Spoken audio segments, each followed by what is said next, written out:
and welcome back to my channel. As you already know, or if you don't know, my name is Robin, and as you can tell by the title, today I'm going to be informing y'all on some books that I think all African Americans should read, especially teenage African Americans, or you don't even have to be African American. You can be any color, race, but you can be informed on what African Americans go through as well. The 7 books that I am about to share with you really brings out the tragedy that Black people go through in a society. They're not only emotional, but they're fascinating and engaging as well. It will really have you reading non-stop, book after book after book, because that's definitely what I did. Some books I did not get to finish. I still got a good piece of it and I want to share with y'all. So all of these books indicate around the genre of young teenage Black girls and boys that go through similar situations in today's society for young Black men and women. And I feel like in the time that we live in now, you know, the Black Lives Matter movement and all of the cruelty that's been going on to Black people, these books will really help. Today I have a few books written down in my notebook. I just write like YouTube ideas, or if I'm going to the grocery store and I need to make a list, this is the type of book for that. It's inspirational as well. It says, "For I know the plans I have for you, declares the Lord, the plans to prosper you and not to harm you, plans to give you hope and a future." Jeremiah 29:11 is so cute, right? So cute. I think I got it from Family Dollars. Before we get into the video, make sure you subscribe and share this video with somebody who you think should read these books as well. They're really great books by brilliant authors. They're just heartfelt books. So let's get into the video. The first book I want to share with y'all is called The Hate You Give by Angie Thomas. This book is so scintillating and heartwarming. This fiction book really brings out the truth in the society that we live in today and what we've been living in for the past years now. I read it and I loved it. My friends read it and they loved it. I think majority of African American teen population has read this book and they love it. Written by Angie Thomas. She's a lady from Jackson, Mississippi. From my perspective, and a brief summary that I could give y'all, it's about this teenage girl. She lives in like the poor side of her neighborhood or her city or something, but her mother has her inside a private school because she does not want her to grow up in the environment that they live in. She has a lot of these white friends and she has Black friends too in her poor neighborhood. So they all go to a party one night, and long story short, the party gets shot up. So her homeboy, her best friend, her childhood friend, takes her home that night, but before they can arrive home, he gets stopped by the police. The police shoots him and he dies. She is traumatized. She goes into such a dreary personality. She's devastated, she's depressed because this has happened to her before. Her other childhood friend, when they were young, she got shot in a drive-by and she died. So this has happened to her before. And she's going through a lot just being a teenager, and she's seeing a lot just being a teenager. And she has these white friends that are telling her that her Black friend deserves to get shot because he was a threat to society and he was a threat to the police and he sold drugs and stuff. So that puts her into a trigger motion where she just lashes out and puts fear inside her white best friend's heart. So the book is really good, really good. It really goes over what we're going through as African Americans in life today, with Breonna Taylor, Justice for Her, with Trayvon Martin and George Floyd, and all of the people who have been mistreated and who have died from being in the hands of policemen. I'm going to read you guys the description of the book.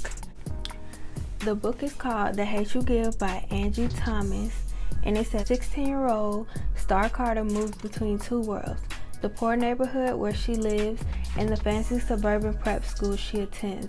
The uneasy balance between those worlds is shattered when Star witnesses a fatal shooting of her childhood best friend Khalil at the hands of a police officer. Khalil was unarmed. I do want to put out there that I don't have any of these books in my possession except for The Hate U Give, because I read all of my books at school and I get them from my school library.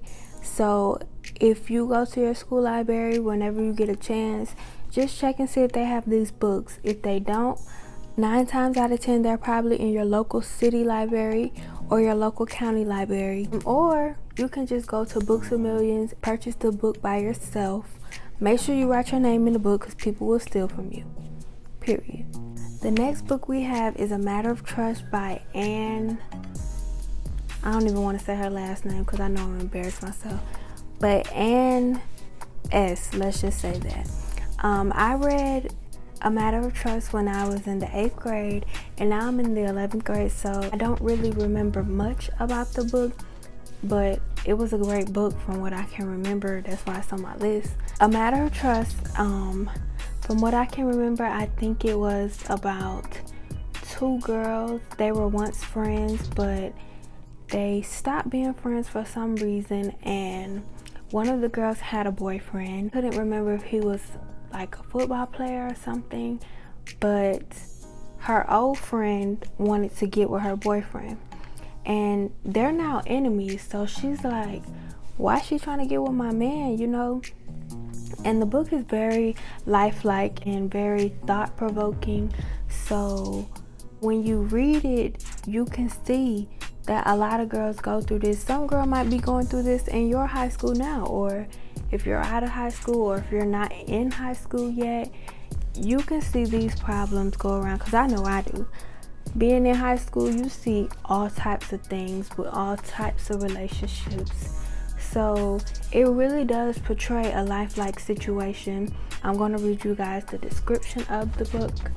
The book is called A Matter of Trust by Anne S. And it says, in grade school, Darcy Wills and Brianna Meeks were friends, but it all changed at Bluford High School when Darcy started hanging with the Zeros, a group of students Brianna despised. Now the former friends are bitter rivals, and the tension between them is getting worse. For a while, Darcy tries to stay calm, ignoring her old friend's daily taunts, but when she learns that Brianna is after her boyfriend Hakeem Randall, Darcy knows she must do something. But what? The next book we have is November Blues by Sharon Draper. I love November Blues personally. I did not get to finish November Blues because the pandemic broke out and we had to leave school. So before we left school, we had to turn all of our books back in, and like I said, I read all of my books from the school library, so I did not get to finish November Blues, but I definitely will whenever I get a chance. From what I read, I loved the book because it was heartbreaking and captivating at the same time. You can tell that she's broken inside by the things that have been going on in her life, but she is not giving up on herself. A brief summary from my perspective is it was about a girl. If I can remember, I think that she was in 11th grade and she had a boyfriend, but her boyfriend did pass away because he jumped out of a window. He was in some type of club, some type of like high school club, and he jumped out of a window, a 2-story window, and he did die from that. And the next day she found out that she was pregnant by him. So now that she is pregnant, she's trying to figure out a way to tell her mother and let her mother know. She doesn't know how to, because her mother is so excited for her to go to college.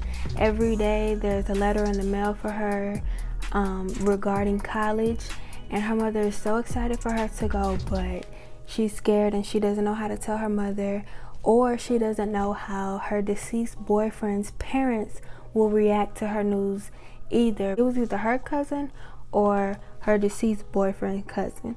But he really tries to get her back on track and to tell her that everything's gonna be okay. She has to attend his funeral, and it's just so saddened for her because she's pregnant and she knows that she has to do this by herself, and she just really doesn't know what to do inside. Like I said, I did not get to finish reading the book, so I don't know much, but I'm gonna read y'all the description. So the book is called November Blues by Sharon Draper, and it says, when November Nelson loses her boyfriend Josh to a pledge stunt going horribly wrong, she thinks her life can't possibly get any worse. But Josh left something behind that will change November's life forever. She's pregnant, and now she's faced with the biggest decision of her life. How in the world will she tell her mother? And how will Josh's parents take the news? She's never needed a friend more. The next book is called Piecing Me Together, and I love this book because it was so astonishing to see a young black girl be such a go-getter and to strive, you know, at such a young age. It was also a little bit more of the emotional side because with everything that she was doing, it always seemed that something was knocking her back. So she never stopped. A brief summary that I could give you is it is about a young girl, and she is not happy in the environment she's living in and the environment that she's growing up in. So she's doing everything possible to get out of that environment. She's joining support groups. She's having mentors come to her home just to like inform her on ways that she can better herself so that she can leave. She's very optimistic, so inspirational.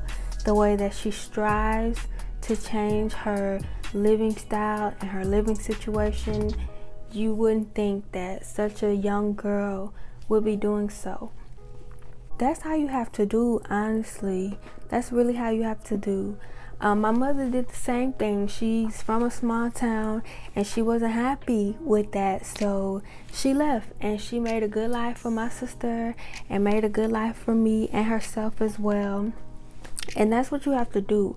If you're not happy, you have to leave your situation. Don't let nobody tell you that you have to be a ball player to leave your small town or you have to be a singer or a rapper. That's not the case. You can really just up and leave and start a new life for you and your family. The book is called Piecing Me Together by Renee Watson. And it says, Jada believes she must get out of her neighborhood if she's ever going to succeed. Her mother says she has to take every opportunity. She has. She's accepted scholarships in mostly private white schools and even Saturday morning test prep opportunities. But some opportunities feel more deeming than helpful, like an invitation to join the Women to Women mentorship program for at-risk girls, except really it's for black girls from bad neighborhoods. Piecing Me Together is such an inspirational book and it really brings peace to you. Next we have How It Went Down by Keela or Kakila Magoon. I love How It Went Down because it was just a whole bunch of stories trying to come together, but they couldn't seem to get the narrative to make the stories line up. So this book is about a 16-year-old boy who ends up getting shot, I think in front of a grocery store, by this white man that nobody knows. Nobody knows this white man, and they're trying to find out who he is or why he shot him.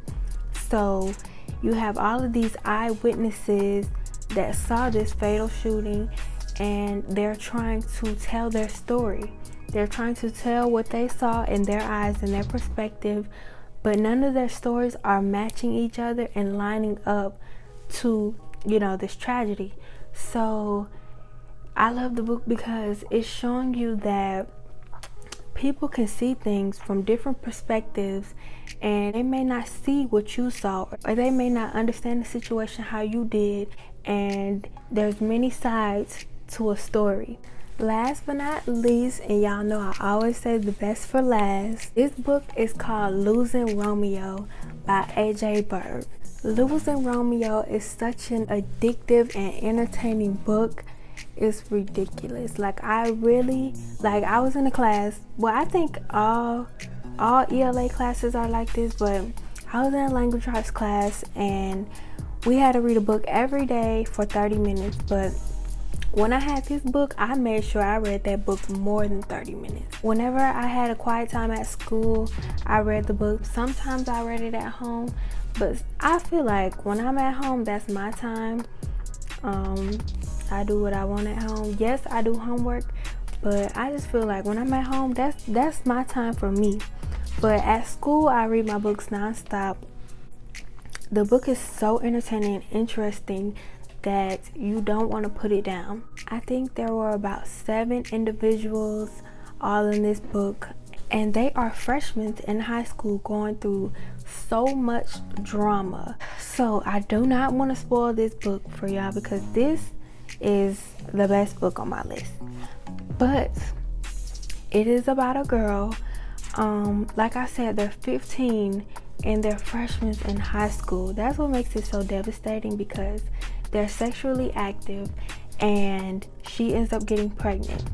So the crazy thing about it is she has this boyfriend who is the quarterback of their high school football team, and she'll do anything to be with this boy. Literally anything. So she ends up getting pregnant, but sooner than later she ends up losing the baby. She has a miscarriage, but she doesn't tell anybody. She tells one person, but they end up keeping it a secret until one night they all go to like this party or something, and she makes the girl that she told the secret to upset. So they were going back and forth, they were arguing, and the girl who was once pregnant, she literally told on herself, and she was like, she told her boyfriend, I don't have the baby anymore. And you know, he is livid. He is fired up from the ground up, okay? You know, there's so many plots and twists in this story, from start to finish, from her being pregnant to her being jealous of the boyfriend finding out that she was pregnant and him wanting a new girl, and a new boy, a cute new boy coming to that school, and every girl wants him. So now the pregnant girl is doing everything that she can to get the new boy's attention, and it's just so much. It is literally so much and such a complex story. I would give it 10 stars out of 5. That's how much I love this book. So y'all, that is the end of the video. I hope you all enjoyed it. Make sure you read these books and put your friends on with these books, whether they be white or black or Hispanic, whatever they are. They are African American teenage books, but they are meant for anybody to read. I definitely recommend them to y'all. I hope you enjoyed the video. Make sure you like, comment, and subscribe. Tell me what you like and what you don't like. Girl, you can put me on with some books as well. Let me know. I'll be happy to read them. And subscribe. Just subscribe for me. And tell me what you like and what you don't like in the comments. Bye, y'all.